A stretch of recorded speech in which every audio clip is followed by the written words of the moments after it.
Breaking news చూస్తున్నాం. జీవన్ రెడ్డికి shock ఇచ్చారు సీఎం రేవంత్ రెడ్డి. మొత్తానికైతే సంజయ్ వర్గానికి మేయర్ పీఠం కట్టబెట్టే విధంగా అయితే చర్యలు తీసుకున్నారు. వీరిద్దరి మధ్య కూడా కాంగ్రెస్ అధిష్టానం సయోధ్య కుదిర్చినట్టుగా తెలుస్తుంది. గత కొంతకాలంగా జగిత్యాలలో నాటకీయ పరిణామాలు అయితే చోటు చేసుకున్నాయి. మొత్తానికైతే సంజయ్ వర్గానికి ప్రిఫరెన్స్ ఇస్తున్నారు అంటూ జీవన్ రెడ్డి వర్గం అయితే తీవ్ర ఆవేదన వ్యక్తం చేసింది. మున్సిపల్ ఎన్నికల సందర్భంగా కూడా జీవన్ రెడ్డి ఆవేదన వ్యక్తం చేసి ఆయన మద్దతుదారులను బరిలో దింపారు. 14 మంది స్వతంత్రులుగా పోటీ చేసి విజయం సాధించారు. అయితే ఇక్కడ మేయర్ పీఠం అనేది కీలకంగా మారటంతో సంజయ్ వర్గాన్ని బుజ్జగిస్తూ కూడా మొత్తానికి రేవంత్ రెడ్డి ఒక పక్కా ప్లాన్ అయితే రచించారు. దీనికి సంబంధించి కాంగ్రెస్ అధిష్టానం కూడా చర్యలు తీసుకుంది. మొత్తానికి జీవన్ రెడ్డిని బుజ్జగించే విధంగా చర్యలు చేపట్టింది. సంజయ్ వర్గానికే ఆధిపత్యం వచ్చే విధంగా అడుగులైతే వేసింది. జగిత్యాలలో మున్సిపల్ ఎన్నికల సందర్భంగా నెలకొన్న ప్రతిష్టంభనకు కాంగ్రెస్ పెద్దలు తెరదించారు. గత కొంతకాలంగా ఉప్పునిప్పుగా ఉండి పోటాపోటీ రాజకీయాలు చేసిన ఎమ్మెల్యే సంజయ్ మాజీ ఎమ్మెల్సీ జీవన్ రెడ్డి మధ్య సయోధ్య కుదిర్చారు.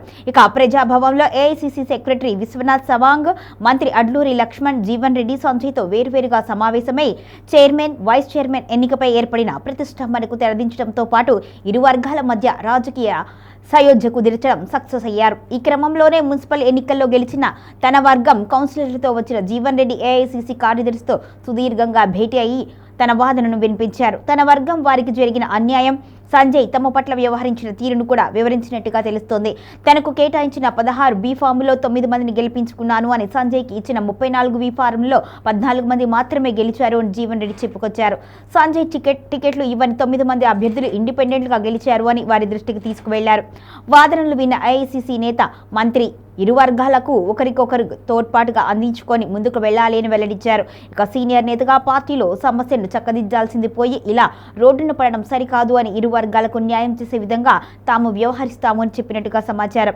మీనాక్షి నటరాజన్ కూడా ఫోన్లో మాట్లాడటంతో మెత్తబడిన జీవన్ రెడ్డి పార్టీలో మొదటి నుంచి ఉండి జెండా మోసిన వారికే చైర్మన్ పదవి ఇరు వర్గాలకి చేరి సమానంగా కూడా చైర్మన్ పదవి కాలాన్ని ఇవ్వడానికి కొనసాగిస్తున్నట్లుగా వెల్లడించారు. పార్టీ నిర్ణయానికి కట్టుబడి ఉంటాను అని చెప్పినట్టుగా జీవన్ రెడ్డి చెప్పినట్టుగా సమాచారం. అనంతరం ఎమ్మెల్యే సంజయ్తో సవాంగ్, మంత్రి అడ్లూరి భేటీ కాగా వారిద్దరి మధ్య కూడా సయోధ్య కుదిర్చినట్టుగా తెలుస్తుంది. పార్టీ పెద్దలతో సమావేశం అనంతరం జీవన్ రెడ్డి మీడియాతో మాట్లాడారు. ఇక పార్టీ కష్టకాలంలో ఉండి పార్టీ జెండా మోసిన వారికి చైర్మన్ పదవి ఇవ్వాలి అని, పార్టీ ఆరంభం నుంచి ఉన్న వారికి న్యాయం చేయాలి అని కోరినట్లుగా ఆయన వెల్లడించారు. మొత్తానికైతే ఆయన వాదనకు తగ్గట్టుగానే అధిష్టానం ఖచ్చితంగా న్యాయం చేస్తాను అని చెప్పినట్టుగా తెలుస్తోంది. మొత్తానికైతే పదవికి సంబంధించి కూడా ఇప్పుడు తెరదించినట్టుగా తెలుస్తోంది.